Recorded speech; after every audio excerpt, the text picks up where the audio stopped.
So, as a kingdom entrepreneur, have you ever wondered when it's time to move on from a venture or a business and going to the next? Well, it's something that I've thought of and struggled with for a long time.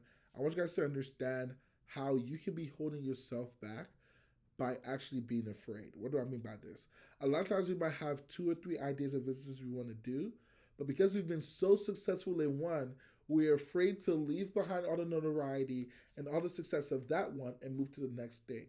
But here's the thing, for you to get to your next level of growth, you have to sacrifice your achievements of the past.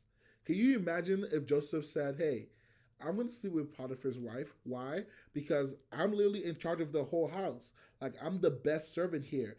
And even my master knows that he's getting blessed because of me. So he's not going to get rid of me. Joseph would have spent all of his life as the master of Potiphar's house versus the second in command in Egypt. But here's the thing. He didn't know that at first. He was first had to be willing to give up his comfort place, his comfort zone for the next assignment. So here's the thing that you have to do. You have to learn to engage the law of doing. What do I mean by that? If you've heard a word that you're supposed to be moving into another phase of life or another career or another business, a lot of times the full path is not mapped out. This is not Google, okay? A lot of times you don't have this is going to happen and this is going to happen and this is going to happen. The Lord just says, follow me, and then you have to stick with his instructions day by day. So that's what you have to do. You have to commit to what I call micro actions, okay? What do I mean by that?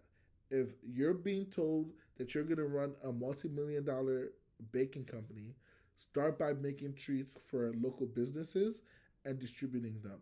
Start by making recipes online. Start by doing an ebook. You know what you're called to do. We're just so afraid to do it because we don't know the end result. But here's the thing.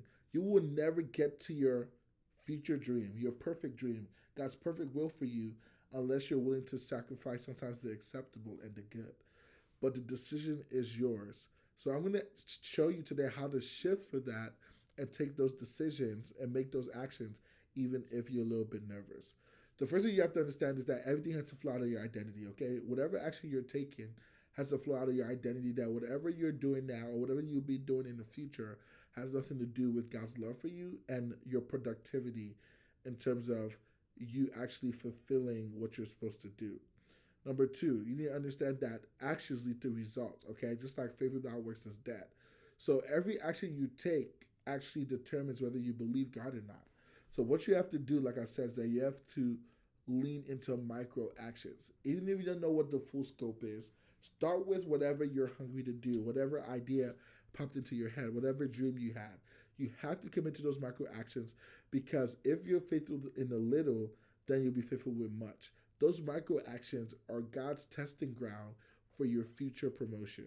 So what you have to do is decide that you're going to take those micro actions very seriously and do them as if you're running $1,000 employee company or $1 million enterprise or $1 billion business.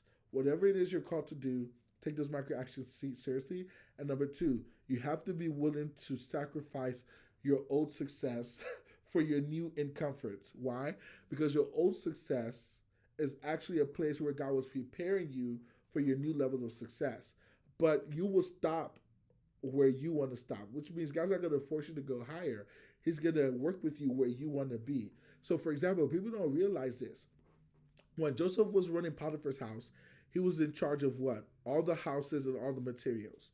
When Joseph was in prison, he got promoted. He was in charge of all the prisoners and all the materials. And guess what? When he became second in command to Pharaoh, he was in charge of what?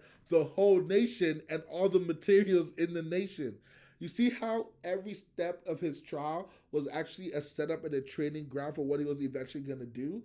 So everything that you're doing now, even what you're giving up, is actually a piece of your larger purpose.